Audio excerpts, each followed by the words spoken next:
generation, a royal priesthood, a holy nation, his own special people, that you may proclaim the praise of him who called you out of darkness into his marvelous light, who once were not a people, but are now the people of God, who had not obtained mercy, but now have attained mercy. Beloved, I beg you, as sojourners and pilgrims, abstain from fleshly lusts, which are against the soul, having your conduct honorable among the Gentiles, that when they speak against you as evildoers, they may, by your good works which they observe, glorify God in the day of visitation.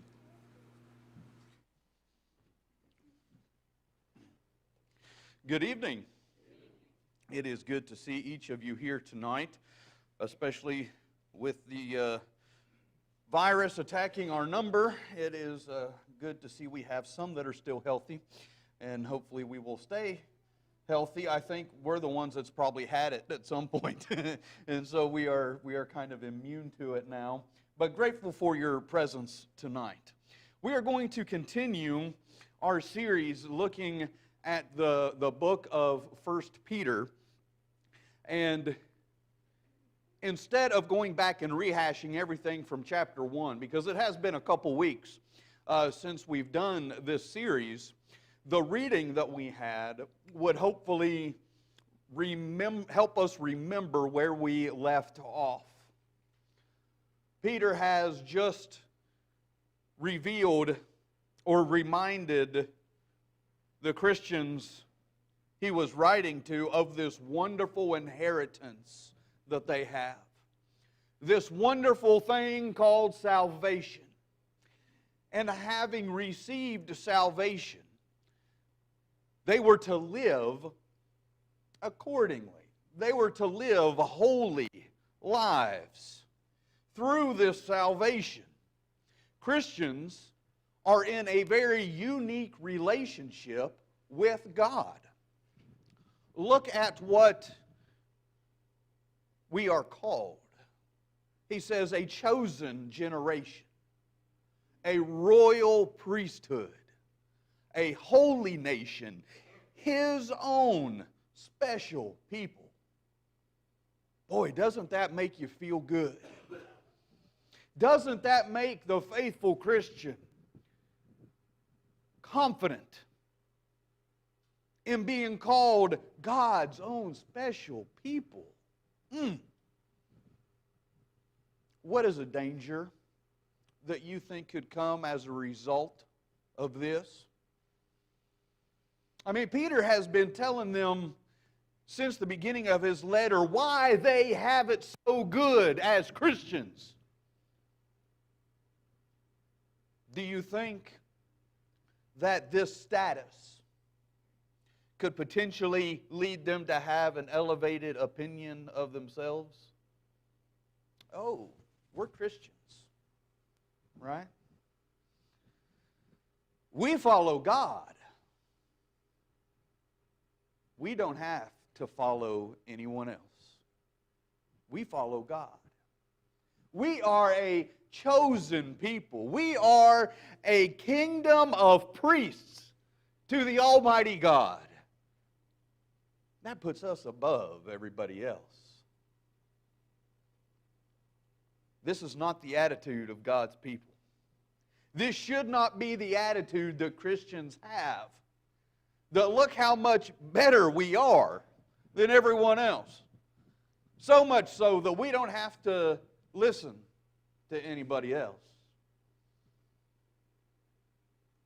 Peter tells them, having your conduct honorable among the Gentiles. The Gentiles were those who were outside of the body. They were those that have not yet become Christians. They did not enjoy the salvation that Christians enjoy.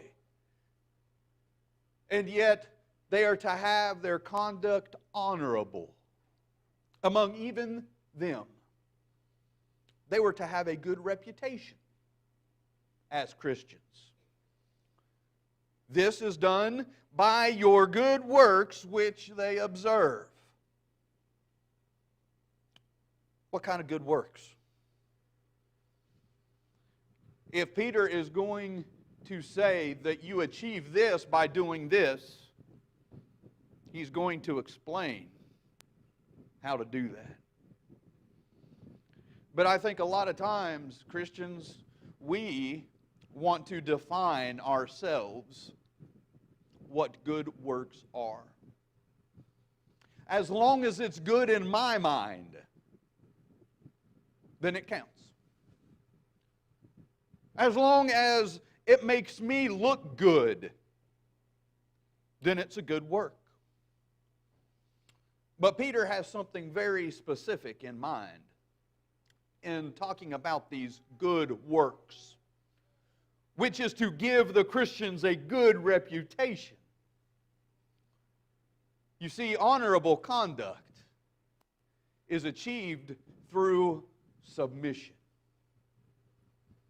And thus Peter begins the section that we're going to call the glory of submission. Now that may seem kind of counterintuitive. How can one be glorified through submission? Because not all submission is that of a slave or a servant. Not all submission is that which is forced or coerced. Submission is not a sign of weakness. In fact, it is a great sign of humility. And so he begins talking about submission and how they are to submit to the government. Let's read this first section together in 1 Peter chapter 2, beginning in verse 13. It says, "Therefore submit yourselves to every ordinance of man for the Lord's sake, whether to the king as supreme, or to governors, as to those who are sent by him for the punishment of evildoers, and for the praise of those who do good. For this is the will of God," Peter says, "that by doing good you may put to silence the ignorance of foolish men. As free, yet not using liberty as a cloak for vice, but as bondservants of God. Honor all people, love the brotherhood, fear God, honor the king." He begins by saying, therefore, submit. This word submit, in the Greek, it's the word hupotasso. It's a compound word. It's formed by putting two together. Hupo meaning under, and tasso meaning to arrange. To arrange oneself under another. We would say to subject oneself to. It also needs to be noted that Peter used this word submit in what's called the imperative mood. The imperative mood means this is not optional. The imperative mood signifies a command. So that which Peter is telling them when he says, therefore submit, he's saying you subject yourself to another and you have no choice in the matter. As a Christian, you are to subject yourself, in this instance, to the government. Remember what the government is doing to Christians at this time? What is the church undergoing right now? Persecution that we can't even imagine. The Roman government sought to persecute Christianity, Christians, the church, out of existence. They wanted it gone. That's the kind of persecution that the government was bringing upon the church, up to the point of death. If you did not renounce your faith, there was a very good possibility that your life would be taken from you.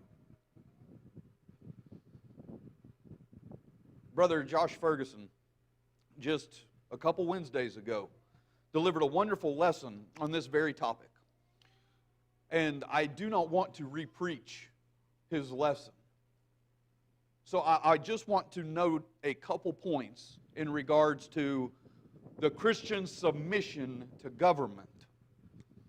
Did you notice in that section that we read that submitting to the government is considered the will of God? And it's also considered doing good? In reading this section, I highlighted a few words in my Bible, beginning in chapter 2, verse 12. Have your conduct honorable. That is the goal. And by your good works, they may glorify God in the day of visitation. And then you go down to verse 15. This is the will of God. What is? Therefore submit. That by doing good. He uses similar phrases in verse 12 and in verse 15. Doing good and good works. You see, we don't get to pick that which we want to be good or that which we are going to call good. A good work, doing good, is submitting to one's government.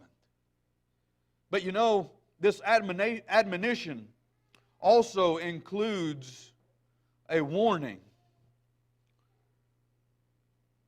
He says, as free in verse 16, yet not using liberty as a cloak for vice, but as bondservants of God.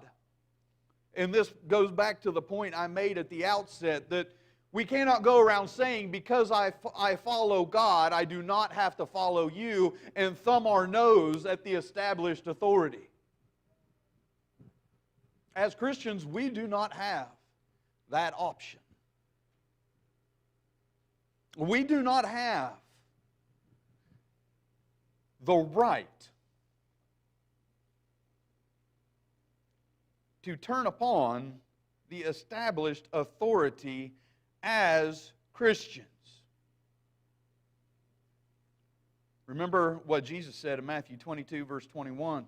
He said, render therefore to Caesar the things that are Caesar's, and to God the things that are God's. We have a fine balance that we must keep. We have the responsibility of honoring our civil governments. But we have a greater responsibility of honoring our sovereign Creator.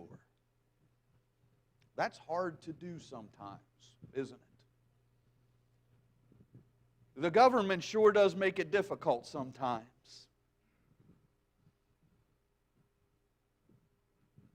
In making us or allowing us to honor it. But Peter's saying, even in the midst of persecution, you honor the government. Now imagine, if you will, how this could have been received. Because this government is seeking to take their lives. This government is seeking to destroy them because of their faith. And you could imagine the Christians reading this saying, you want us to submit to them? I love the sentiment that Peter ends this section on. Honor all people, love the brotherhood, fear God, and honor the king. Brethren, we have a responsibility to submit to our own government. Whether we like them, whether we approve of every decision they make, we have a responsibility to submit to them.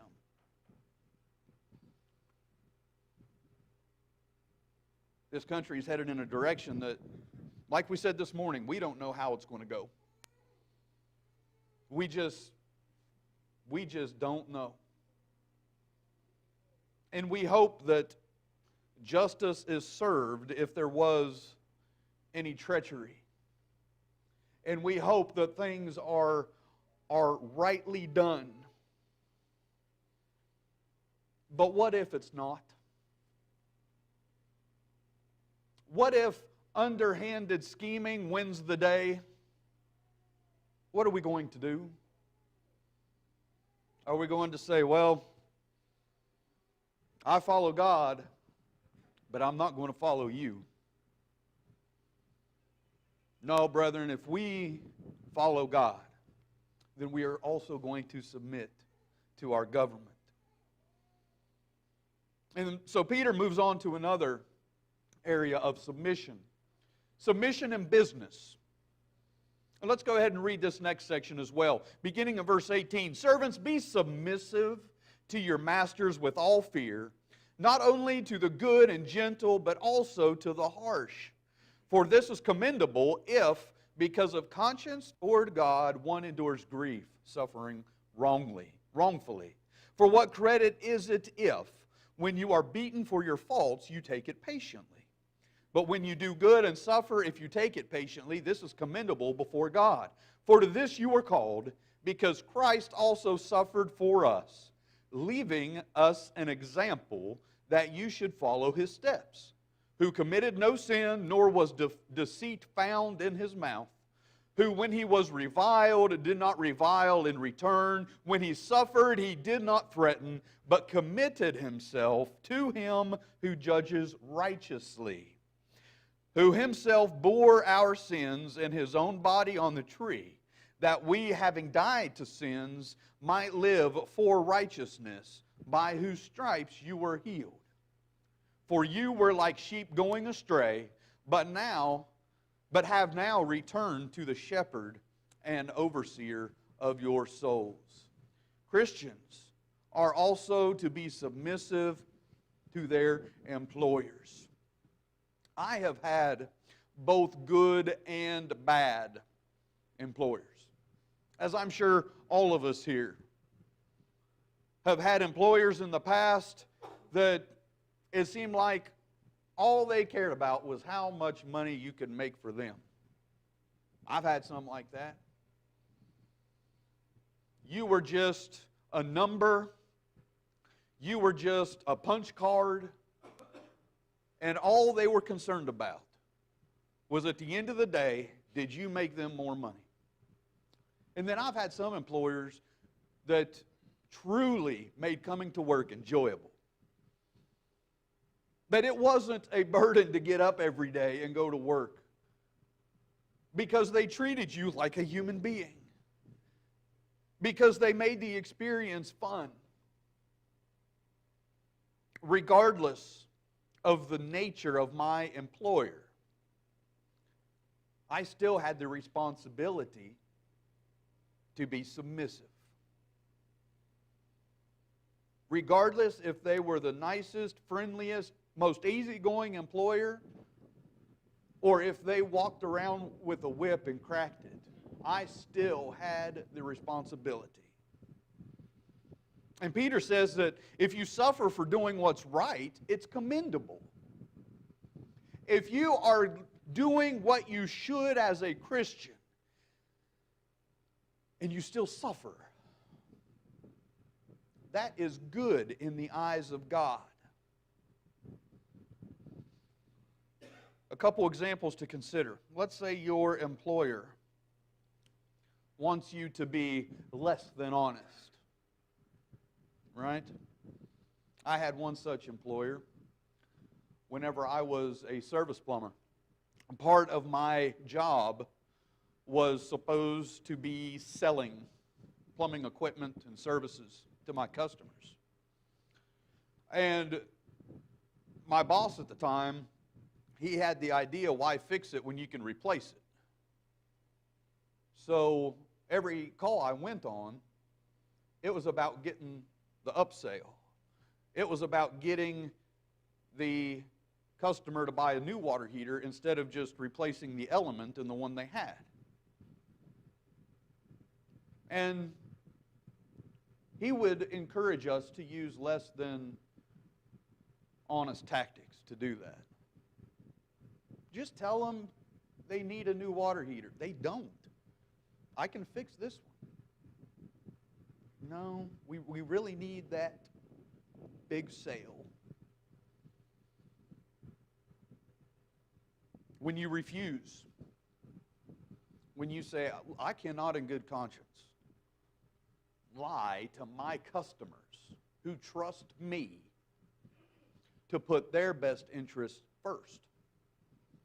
Sometimes your employers aren't going to like that, are they? Sometimes you may be berated for taking such a position. Maybe you can even be terminated because you're not fitting with the company model. And maybe your employer, maybe he just doesn't like Christianity. Maybe he's just down on Christians. Do you know why I think a lot of times people are quick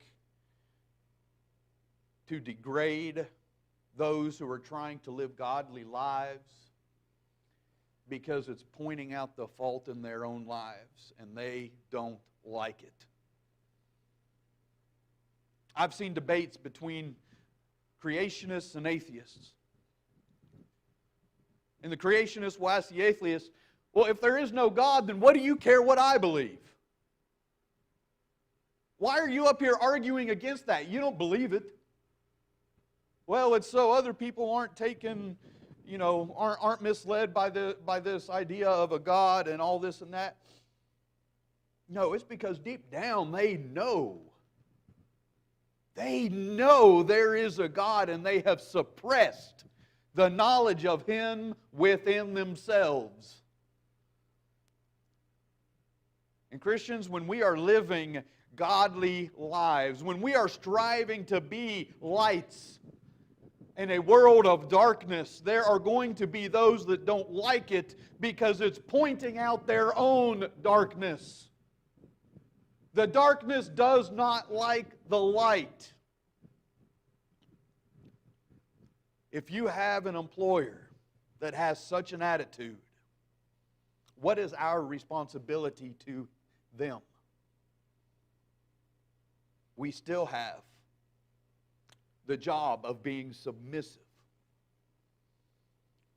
To suffer for doing right is good in the eyes of God because it demonstrates that your loyalty truly lies with Him and not with man. I could have made so much money on commissions if I would just stretch the truth a little bit. I would have got the boss off my back. Always complaining that I was at the bottom of the sales sheet every month. But we won't talk about who was the most requested plumber out of the company either. It was all about the dollar signs. Notice what Peter says. He says, "For to this you were called." After talking about potentially suffering for doing what's right, Peter says, "For to this you were called." What is the this? I believe we have two different ways we can look at it, and both of them carry a measure of truth with them. One is suffering unjustly, just as Christ suffered. What did Christ do to deserve the treatment that He received? Absolutely nothing. What kind of rebellion and uprising did Christ orchestrate to bring the government down upon Him like He did? He didn't. He suffered without cause. The second way that we can look at the this that Peter's referring to is that we endure the suffering well, just as Christ. Because when Christ was reviled, He did not revile back. Isn't that typically our first inclination? That when somebody hurls an insult at me, I'm going to hurl one back. That wasn't how Christ conducted Himself. He left the example to follow. He suffered unjustly, and in doing so, He did not retaliate. Brethren, Christ suffered and died for us. We should be so lucky to suffer and live for Him. He suffered and gave His life. And in doing so, redeemed our own. And if we must put up with some suffering here, then so be it. But a lot of times when our toes start getting stepped on, we don't like that. We don't like it when people are starting to oppress us. It's easy to submit when we like the arrangement. But is that true submission? Typically, submission carries with it the idea that you agree to follow along, although you may not like it. But because you know it's the right thing to do, you still do it. Those who submit to the will of God must also submit to their employers. Peter addresses another relationship, submission and marriage. Let's read together 1 Peter chapter 3, beginning in verse 1, going down through verse 7. It says, "Wives likewise, be submissive to your own husbands, that even if some do not obey the word, they without a word may be won by the conduct of their wives. When they observe your chaste conduct accompanied by fear, do not let your adornment be merely outward, arranging the hair, wearing gold, or putting on fine apparel. Rather, let it be the hidden person of the heart, with the incorruptible beauty of a gentle and quiet spirit, which is very precious in the sight of God. For in this manner, in former times, the holy women who trusted in God also adorned themselves, being submissive to their own husbands. As Sarah obeyed Abraham, calling him Lord, whose daughters you are, if you do good and are not afraid with any terror.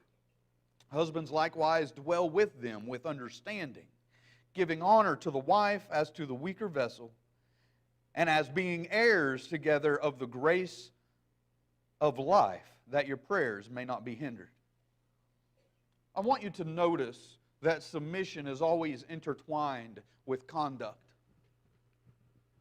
That we cannot merely say we submit, or we cannot mentally acknowledge that we submit and then do differently. Wives are to conduct themselves in a submissive manner, Peter says, even if their husbands are unbelievers. Wives are to be submissive, having an appropriate decorum about themselves could lead their husband to obedience. Without a word, Peter said. Perhaps your husband will come to know the truth through your actions. Now, some have misused this section of Scripture over the years. And then they will say that women are not permitted to make themselves look nice. That is a gross misapplication of what Peter is talking about. How many of you have heard of that being taught before? That women are not to worry, not to do their hair, they're not to wear jewelry, they're not to wear fancy clothes, it's to be very plain. Because that's what Peter taught in 1 Peter 3, verses 1 through 7. To begin with, Peter is addressing wives and not women in general. He's talking about a very specific group. Now, I have known families that have raised their children in accordance with this. Is Peter talking to them? If you are going to take this to say that it is a prohibition on how one is to look, then it must be applied to wives only, because that's who Peter's talking to. He's not talking to women in general. And so if this is a prohibition on how a woman is to look, then this is the conclusion that must be reached. That as long as you're single, you can doll yourself up however you want in order to catch you a man. But as soon as you're married, nope. Quit making yourself look good now. Is that what Peter is advocating? This is not a prohibition on styling hair and putting on makeup. What Peter is doing is using physical beauty to illustrate spiritual beauty. The emphasis is placed on making sure the inward person is beautiful. Do not just be concerned with how you look in the mirror. How's my hair? How's my makeup? How's my jewelry? Is everything matching? Don't stop there. And yes, when I say hair, obviously I'm not talking about me. I saw a couple people chuckle. Inward beauty will not fade due to time and or outside forces. How many have spent a lot of time doing their hair, doing their makeup? Let's say you've got a big event, an anniversary dinner. Right? It's been planned for weeks. You've been counting down the days, and now it's time to start getting ready. And you're putting your best foot forward. You want to look your best for this special event. And you spend hours or minutes, in the case of men, getting yourself ready, only to be caught in a rainstorm. You walk outside, it's pouring down rain. The hair goes flat, right? Maybe the makeup's a little streaky. Physical beauty is subject to corruption. Inward beauty, however, cannot be touched unless we permit it. This illustration that Peter is using must be kept within the context of submission. That is what he is talking about throughout this entire section, is submission. He's not taking a break from that to say this is how women should dress and look. No, he's talking about submission. A wife that focuses on her inward beauty will be submissive to her husband because that is what God requires. A submissive wife is not going to attempt to wear the pants in the family. Take charge. A submissive wife is not going to attempt to whip their husband into shape. That is not the attitude that a wife should have. The husband is the head of the family unit. This is ordained of God. This is not a societal decision, which it has been turned into in the last generation or so. That men have been working at suppressing women all these years, putting them into this role of servitude as wives. Brethren, let's not be led astray by this false rhetoric. The husband is the head of the home as ordained by God. Wives are to be submissive to their husbands as ordained by God. But not leaving the husbands out.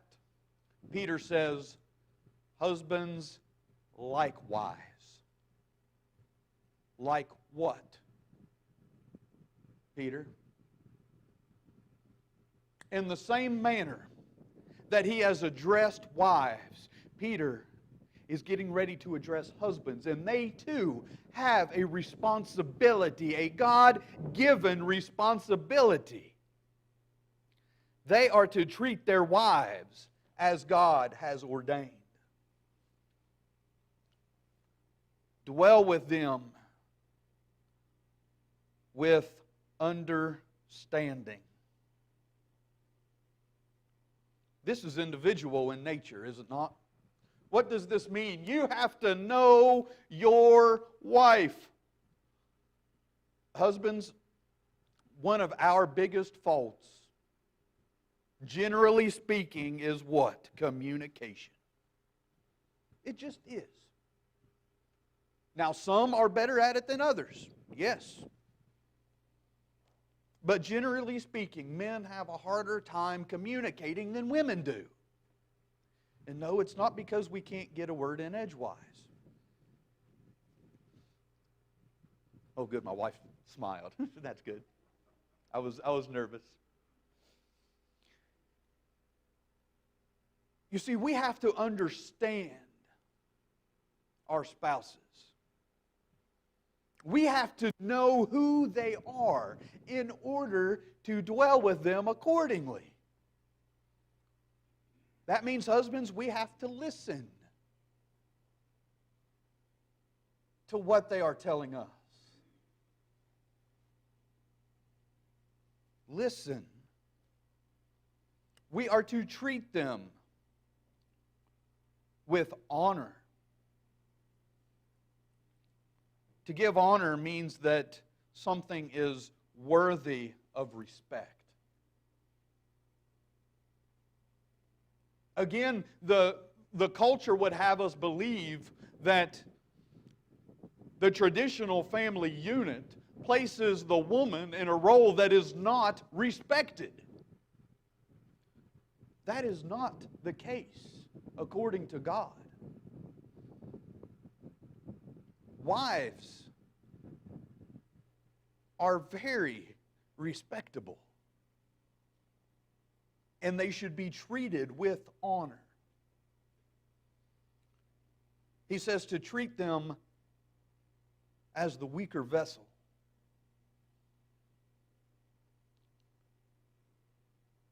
Let's not overthink this. Let's not read more into what is there, being the weaker vessel. Many have tried to say that God is placing women in a subpar role in relation to men. This is speaking in physical terms only. traditionally women are weaker than men. How is that going to affect our treatment of our wives? Well, that means when she comes back from the store with a trunk full of groceries, that we're just not going to stand there and watch her unload every bag by herself. Oh, I'm seeing a lot of laughing. I may have struck something here. But we are not going to sit back and just let them do it all themselves. Men, grab a bag and carry it in. Right? Since when has chivalry become inappropriate? I still remember, well, he still does, but living at home, I can remember every time we would go somewhere, my dad would open the door for my mom. Going into a restaurant or a store,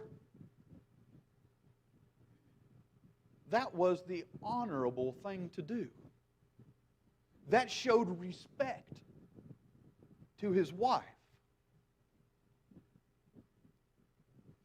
Try doing that for some today, and you're liable to get slapped because they can do it themselves. And a lot of men just like to look back, cross their arms, and say, "You go ahead and have at it. Get that door yourself."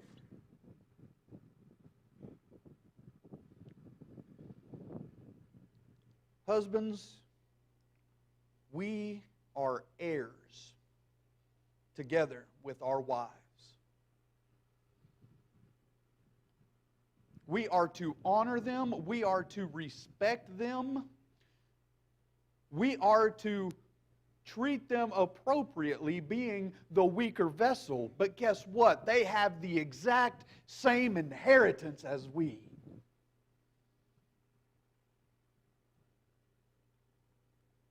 We must treat our wives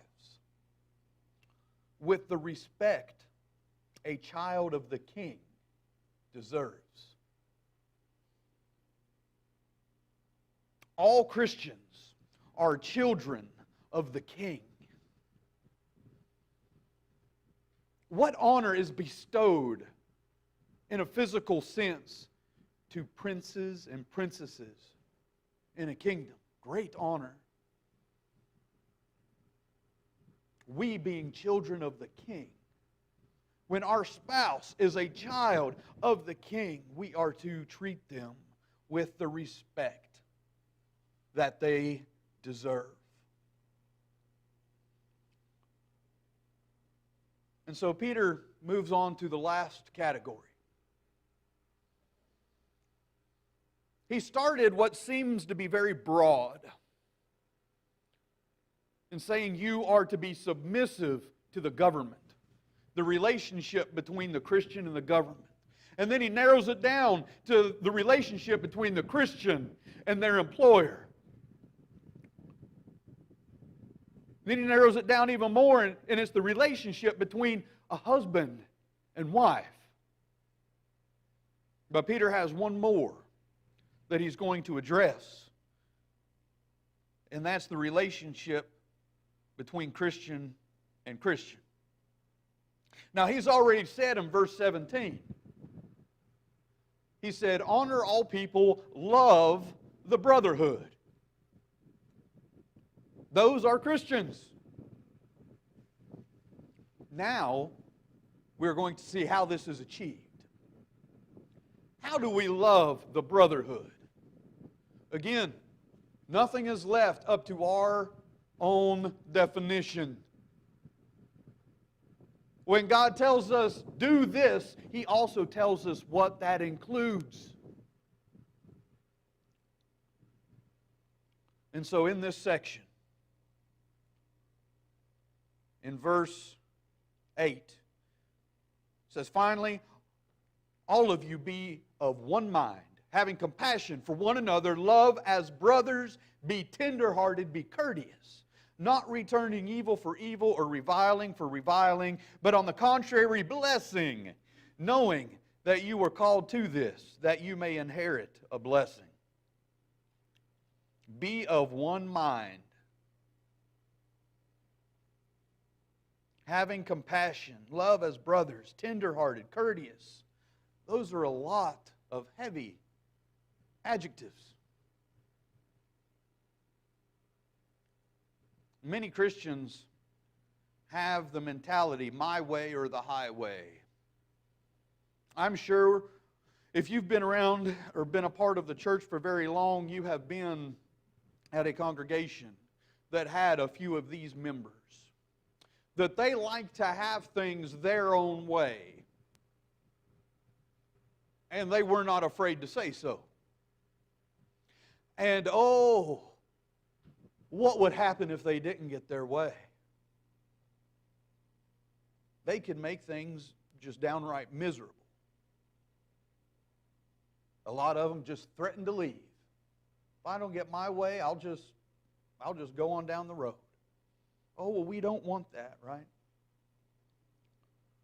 We can be of one mind as long as it is my mind that we're using. I have no problem with that. That's what the attitude a lot of us take. We can be of one mind as long as it's mine.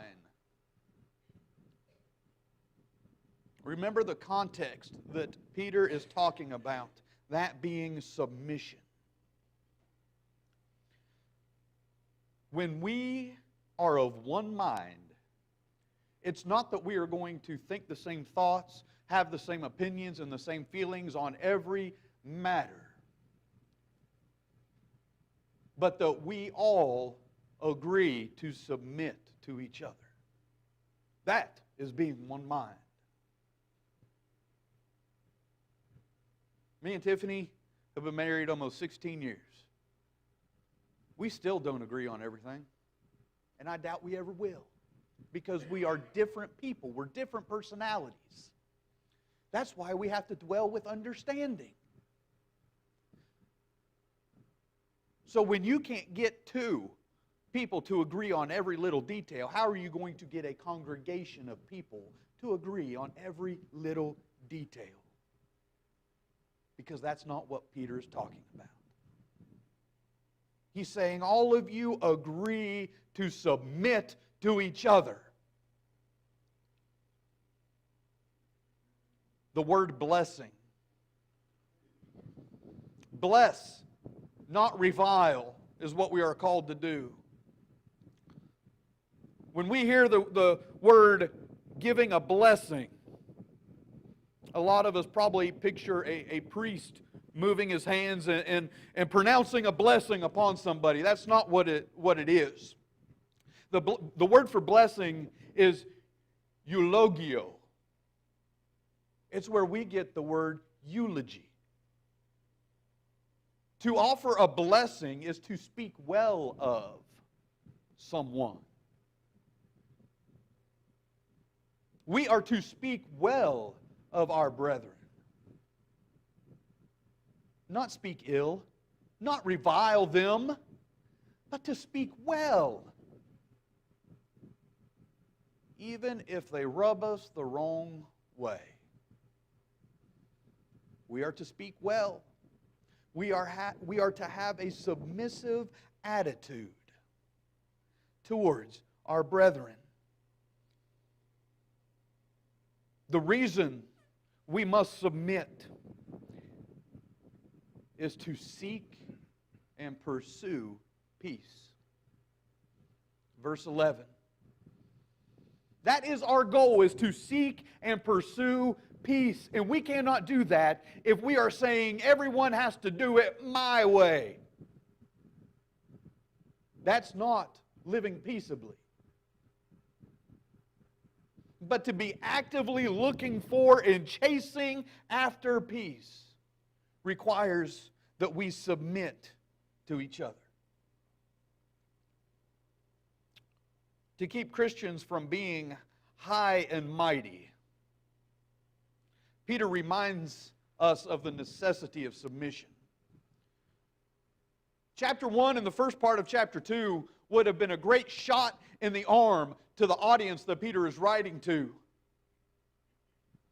Coming from a burning Rome, being blamed for its destruction, people seeking your life, to hear that I am a chosen race of God. I am among that group. Oh, that elevates me. Peter says, not so fast. Let's keep ourselves grounded. Because although you are part of that chosen people, you still are to be submissive. The glory of salvation does not diminish the need for submission.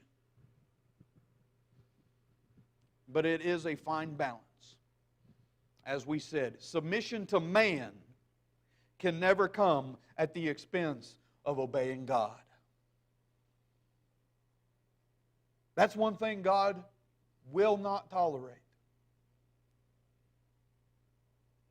Is the disobeying of His will just so you can submit to man's will. Which means if something is pushed upon us that is contrary to God's will, which side are we to take? God's side.